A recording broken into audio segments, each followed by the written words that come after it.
51তম জাতীয় তালিম তরবিয়তি ক্লাসে ওয়াকফেনো দপ্তরের বিশেষ সেশন অনুষ্ঠিত। গত 19 জুন 2026 বাদ মাগরিব মজলিস খোদ্দামুল আহমদিয়া বাংলাদেশ আয়োজিত 51তম জাতীয় তালিম তরবিয়তি ক্লাস 2026 এর অংশ হিসেবে কেন্দ্রীয় ওয়াকফেনো দপ্তর বাংলাদেশ একটি বিশেষ সেশন পরিচালনা করে। এই সেশনে ন্যাশনাল সেক্রেটারি ওয়াকফেনো বাংলাদেশ জনাব মোহাম্মদ জহুরুল ইসলাম মনি উপস্থিত ওয়াকফেনো ও শিক্ষার্থীদের উদ্দেশ্যে অত্যন্ত গুরুত্বপূর্ণ তরবিয়তি বক্তব্য রাখেন। অনুষ্ঠানের বিশেষ অংশ হিসেবে তিনি উপস্থিত সকলের মাঝে ইসমাইল ও মরিয়ম ম্যাগাজিন বিতরণ করেন।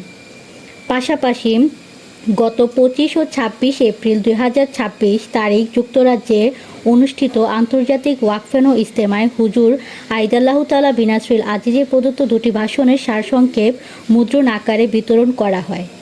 ন্যাশনাল সেক্রেটারি নিজে এই সারসংক্ষেপটি পাঠ করে শোনান এবং উপস্থিত শিক্ষার্থীদের জন্য কুইজ প্রতিযোগিতার আয়োজন করেন। সঠিক উত্তরদাতাদের মাঝে তাৎক্ষণিক পুরস্কার প্রদান করা হয়। এছাড়া সেশনে অংশগ্রহণকারীদের দিয়ে ওয়াকফেনো রিকনফার্মেশন ফর্ম পূরণ করিয়ে নেওয়া হয়। উক্ত অনুষ্ঠানে মজলিস খোদ্দামুল আহমদিয়ার পক্ষ থেকে কেন্দ্রীয় প্রতিনিধিগণ উপস্থিত ছিলেন। পরিশেষে ন্যাশনাল সেক্রেটারি ওয়াকফেনো সাহেবের দোয়ার মাধ্যমে অনুষ্ঠানটির পরিসমাপ্তি ঘটে। সপ্তর্ষি মিডিয়া নিউজ ডেস্ক।